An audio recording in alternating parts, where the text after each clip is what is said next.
What's up, Matt Clark here at the new Matt Clark. This is the story that I told on Death's channel. I still haven't told it on my channel.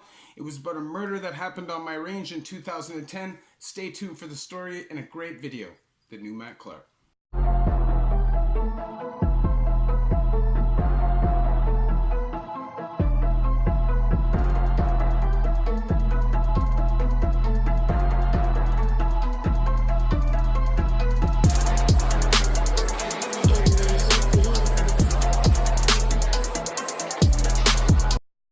So what's up, Matt Clark here at the new Matt Clark. How are each and every one of you doing today on this amazing Thursday? I'm doing great. My girl's great. My family's great. Everything is great, and I hope you're great too. I want to say thank you to each one of my 1,251 subscribers. You guys mean the world to me. The movement is real, and the movement is growing. If you could please hit that like button. If you could please hit that subscribe button and that bell notification button, so when these videos come out, you get them when they're new. And if you could share with somebody on social media, that'd be amazing. And there's definitely a PayPal option. The link will be in the description if you would like to help and support the channel. So I'm going to talk about the story that I spoke about on Death's channel, because not everybody on my channel has watched it, right? So I remember I went to the Don jail. This was 2009, and I was on a parole violation. I was super cheesed because I wasn't supposed to be in jail. I was a passenger in a vehicle that was supposed to be a clean vehicle. If you've watched my videos, the bed sheet story. So, anyways, the vehicle's supposed to be a clean vehicle. I end up in the Don jail. They put me on 2A backside. It's a Gaza Strip, Bud Boy range. I mean, I was fighting for stuff when I first walked on the range. I had to fight for my jug up. And I don't mean fist fight, because there's not really any of that going on there, right? It's more you're getting jumped, you're getting smoked, you're getting cut. But I'd have to argue for my stuff. And I'm a pen timer, you know, and I'm telling you, if I wasn't a pen timer, I probably would have been fighting for my food the first couple weeks. But I knew a couple people who knew a couple people in Ray. Anyways, this guy comes on the block, okay? The guy's a little short jack guy, and he had been on the block before, and I guess was moving like a bully, had his squad on the range before, and was flexing. Now, when he came back, he was alone, but he was still flexing, acting as if he had never left, and if he still had all his homies. Man had a buck knife in his sock, visible at all times. The man just going off for no reason. Like, you know, I lived on a range where guys would get their food for the most part, except for like real fancy stuff, but their fruit and everything guys would get, and this man would flip out. You know, why are you giving these waste mans their yellow fruit? Blah, blah, blah. And I'm telling you, this guy was a super duper bully, right? But he wasn't tough. Anyways, the man was I want my cell back, blah, blah, blah. So everybody friends him up, makes him feel like he's good, like he's back at home where he belongs. Suddenly the man's thrown in a sleeper and dragged into cell 18. Cell 18 at the time was open for a washroom because the back washroom was clogged. The man is getting violently beaten. And I'm smart enough to know. Move to the front of the block, away from the fight. Go stand, watch TV. Everybody wants to go towards it, right? But by the type of screaming, by the type of flipping out from this dude, you know that it's not going to end well. I've been down below before. I know what's going down. So at the end of the day, it's like 15 minutes, the man's screaming. Scream, ah, ah, ah, and then silence. Okay? All of a sudden, mans are coming out. They're holding him by his arms and his legs. They throw him into the shower. You hear the man's body literally hit the ground, man. Then they drag him up to the front of the range on a mattress and leave him there.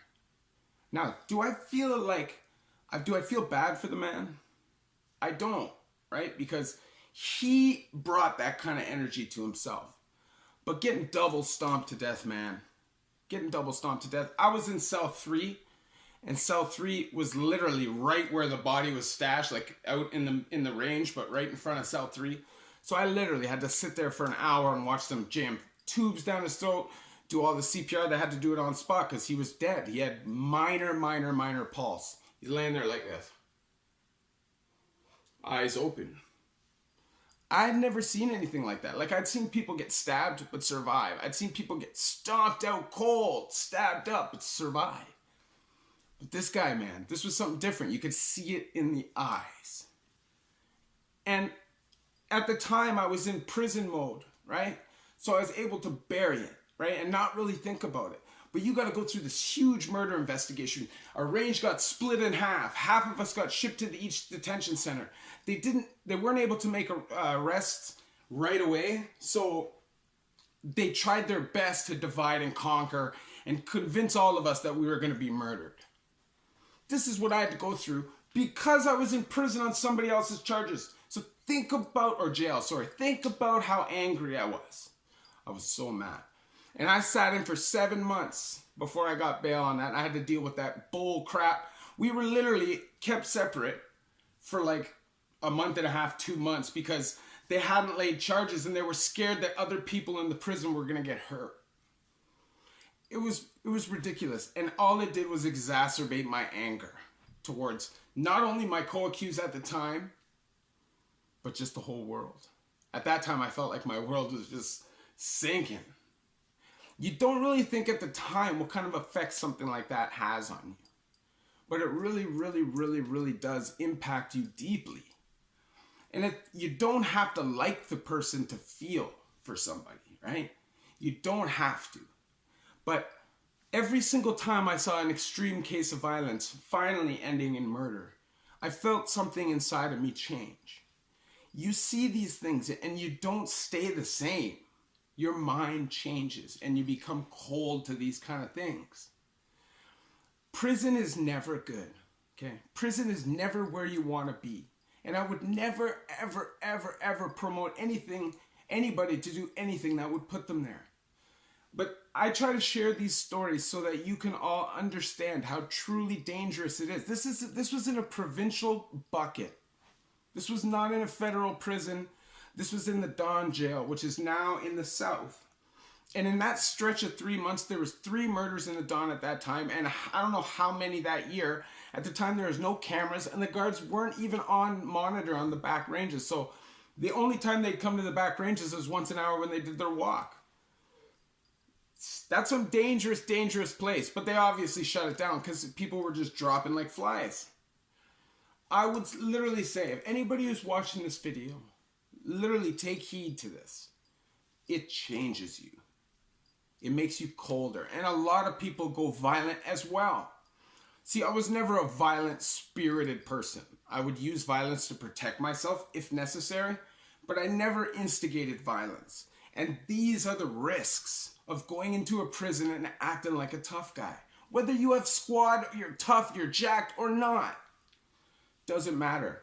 And another thing, these same dudes, I had almost gotten into it a week before over a prayer. I was talking to a prayer without even thinking about it.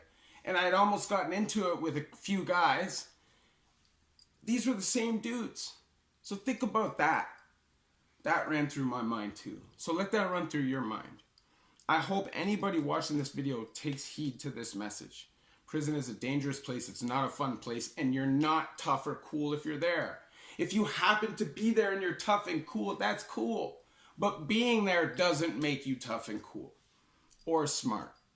I suggest that anybody who's headed in that direction in their life, you watch all my videos, you go through and you see the damage that it's done to me and how long it took me to get out of that lifestyle. It's not a fun place and it's not for anybody. When I look back on it now, it makes me think. This dude was just sitting there playing cards, chilling, laughing, thinking, smoking, chilling, acting like he was part of the block. And like that, he was winked out. At no point did he see that coming. And this guy was a well-known dude. So when I think about it now, you know, because like I said, before I was cold to it, I just bury it. But later on, when you grow up and you mature and you really start thinking about these things, when you're sober and these things start running through your mind, I realized that how many times was I this close to this happening to me? How many times was I super comfortable just brushing people off? And oh man, it really is a reality check when you sit back and think about it, how much danger I possibly could have been in at times. So it's something that I think about now, and it makes me realize that this is not the life for me or anybody. You know, I don't want to live my life at risk all the time. I don't want to live on a bungee jump or a skydive, because technically that's what you're doing. Every time you go to prison, you're skydiving. You know, every time you go to prison, you're bungee jumping. You're taking that risk. There's no guarantee you're coming home. So please think about these things. If you like the video, please hit that like. Please hit that subscribe button and that bell notification button so you get these videos when they're new. If you could share with someone on social media, that'd be amazing. And there's definitely a PayPal option if you'd like to help and support the channel.